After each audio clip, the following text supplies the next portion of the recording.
embody those meanings. We need to stop supporting clothes. You know, I get now, my clothes are made. I have a tailor who prays 5 prayers in the masjid. And I go and he makes me my clothes in 1 day. And I know that the garments are actually fair trade garments. I don't want to support this system anymore, and I don't think you should want to, or you should. We need to have an exit strategy, and we can do that. There are morally committed Americans that are not Muslims that are living purer lives in terms of what they practice than most of the Muslims that I know. I know people that don't carry credit cards in their wallets because they don't believe in them. Non-Muslim peoples that are doing this, they will not carry credit cards. I met a Catholic who was so committed to the idea of not having usury.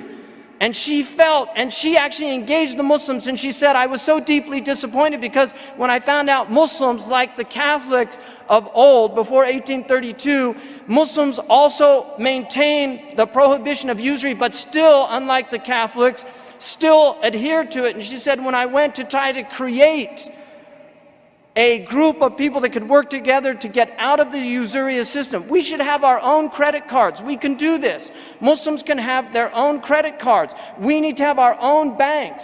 Banks are not easy. They're not hard to start. It's very easy to start. It's so easy to start that instead of the bank robbers, they used to rob the banks. They realized we can just start our banks.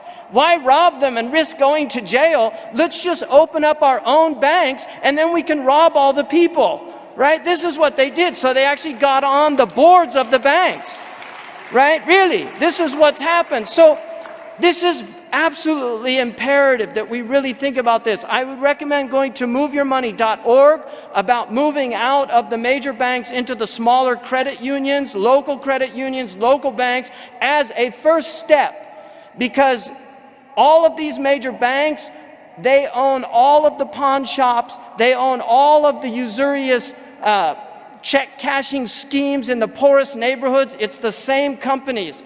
You should look at the documentary Maxed Out and see what they do.